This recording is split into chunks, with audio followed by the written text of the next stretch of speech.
जय श्री कृष्णा भक्तों, आज हम इस वीडियो के माध्यम से श्रीमद् भागवत कथा का 11वां भाग यानी कि एकादश भाग सुनने जा रहे हैं। जय श्री कृष्णा भक्तों, आज हम सुनने जा रहे हैं कि मद् भागवत कथा के प्रारंभ की जो विधि है, जो तैयारियां हैं, हमें किस तरह करनी चाहिए और किस तरह करते हैं। जय श्री कृष्णा। सनकादि मुनि कहने लगे, हे नारद, अब तुम जिस श्रीमद् भागवत की कथा से धुंधकारी का मोक्ष हुआ उसके श्रवण की विधि सुनिए। सर्वप्रथम ज्योतिषियों को बुलाकर मुहूर्त निकलवाकर जिस प्रकार विवाह के लिए धन एकत्र किया जाता है, उसी उत्साह से धन एकत्र करें। भाद्रपद, आश्विन, कार्तिक, मार्गशीर्ष, आषाढ़ और श्रावण मास कथा सुनने वालों के लिए मोक्ष देने वाले हैं। स्थान स्थान पर सूचना भेजें कि अमुक स्थान पर श्रीमद् भागवत की कथा हो रही है। साथ ही यहाँ 1 सप्ताह तक महापुरुषों का सत्संग होगा। अतः आप श्रीमद् भागवत रूपी अमृत का पान करने अवश्य पधारिए। आप सभी सादर आमंत्रित हैं। आने वाले अतिथियों के लिए स्थान, आवास और प्रसाद की उचित व्यवस्था कर लेनी चाहिए।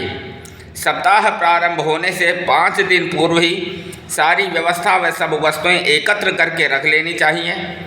केले के खंभों, पुष्पों, ध्वजा व पताकाओं से सुंदर मंडप सजाना चाहिए। मंडप के चारों ओर सुंदर चांदनी आदि मौसम के अनुसार लगानी चाहिए।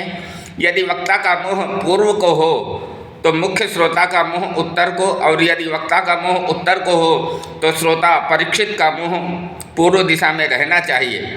धूप, दीप और श्रोताओं के बैठने को फर्श, दरी, पट्टी आदि की व्यवस्था होनी चाहिए। विरक्तो वैष्णवो विप्रो वेद शास्त्र विशुद्धिकृतः दृष्टांत कुशलो धीरो वक्ता कार्योति निष्प्रह। भक्तों, कथा कहने वाला विरक्त विष्णु भक्त, वेद शास्त्र का ज्ञाता, दृष्टांत देने में कुशल और शांत चित्त वाला और धीर होना चाहिए। वक्त्रा समं न चैवोच्चम श्रोतृणामासनवं वरम समासनात् पुण्य हानिरुच्चाच्य निरयं व्रजेत। वक्ता के बैठने के स्थान से ऊंचे स्थान पर बैठकर कथा सुनने से पुण्य की हानि होती है, दोष लगता है। एक बार जब महाभारत के युद्ध के समय श्री कृष्ण ने अर्जुन को गीता का उपदेश दिया, समाप्ति पर अर्जुन की तरह ध्वजा से उतरकर हनुमान जी ने भी प्रणाम किया। मैंने भी प्रभु गीता की कथा सुनी है, आपको कथा सुनी है।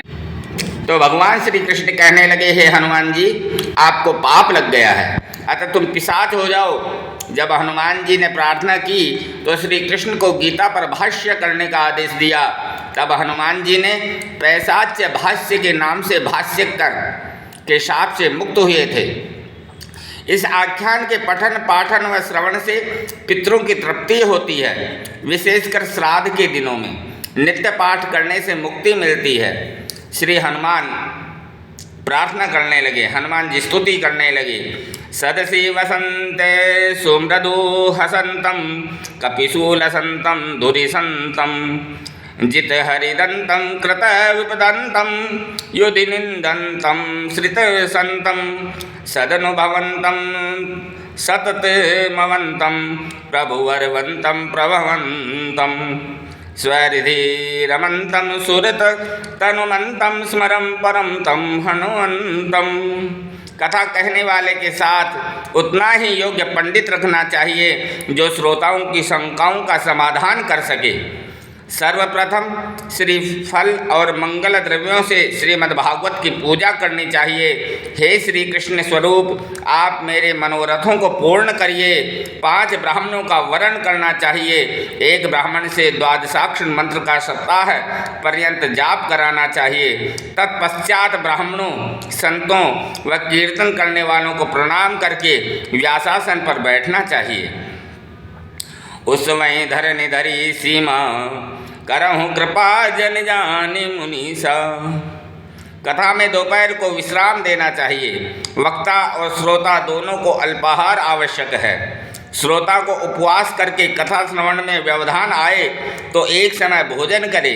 यदि श्रोता बिना दीक्षा लिए हुए है तो विष्णु दीक्षा विहीनानाम नाधिकार कथा श्रवे। महाभारत में लिखा है कि कथा वक्ता और श्रोता को ब्रह्मचर्य का पालन करना चाहिए। पत्तल पर ही प्रसाद पाना चाहिए। दुष्ट म्लेच्छ भगवान और विप्रों से द्वेष करने वाले से भाषण नहीं करना चाहिए।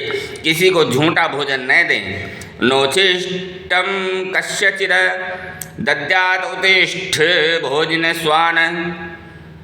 उत्कृष्ट शिष्टम उचिष्टम, भोग लगा हुआ प्रसाद को भंडार गृह में शेष रहता है, वह झूठा नहीं है। सप्ताह की समाप्ति पर यथाशक्ति वक्ता और पुस्तक की पूजा करें।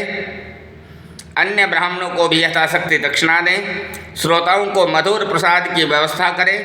श्रोता विरक्त है तो दूसरे दिन गीता का पाठ कराएं। यदि गृहस्थ है तो तिल चावल शहद घृत तथा सुंदर खीर बनाकर हवन कराना चाहिए। अवशिष्ट दोषों के लिए विष्णु सहस्रनाम का पाठ कराना चाहिए।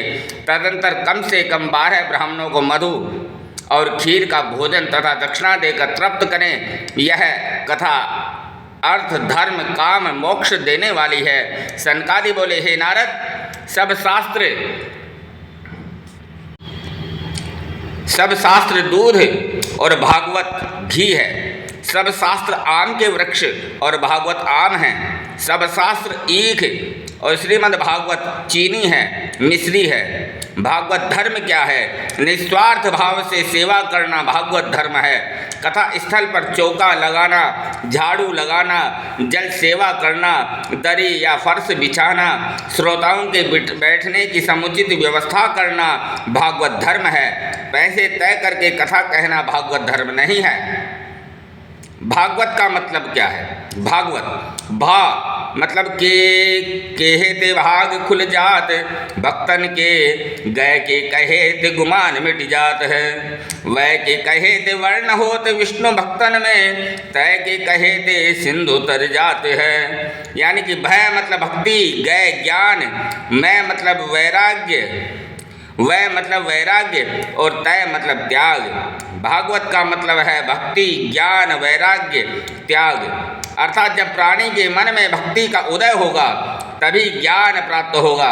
ज्ञान होने से ही वैराग्य होगा और वैराग्य होने पर ही प्राणी त्याग करने में सक्षम हो सकता है। श्रीमद् भागवत की कथा सर्व सिद्धांत निष्पन्नम अर्थात सबका भला करने वाली है। सनकादि मुनि कहने लगे, हे नारद जी, नरम नारि ज्ञानम ददति इति नारदः, लोक विग्रह कारक नारद लोक रंजको नारदः। श्रीमद् भागवत की कथा श्रवण से आपने जिनके लिए प्रयास किया था उनका ज्ञान वैराग्य का कष्ट दूर हो गया। आपका मनोरथ पूर्ण हुआ।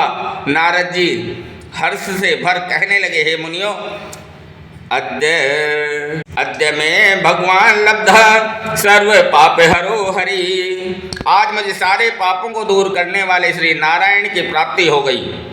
इसी समय वहाँ पर्यटन करते हुए श्री योगेश्वर शुक्ल जी, सुखदेव जी का आगमन हुआ। सबने उठकर स्वागत किया, आसन दिया। आसन पर बैठकर श्री सुखदेव जी कहने लगे, भागवत में राग द्वेष रहित, सतपुरुषों के छल कपट रहित निष्काम परम धर्म का निरूपण किया गया। यह पुराण सब पुराणों का मुकुटमणि है। यह रस सत्य, लोक, वैकुंठ और कैलाश में दुर्लभ है। भागवत के श्रवण से ही श्री हरि अपने भक्तों के हृदय में प्रकट हो जाते हैं। जय श्री कृष्ण। भक्तों, वीडियो को लाइक, शेयर और सब्सक्राइब अवश्य करें। जय श्री कृष्ण।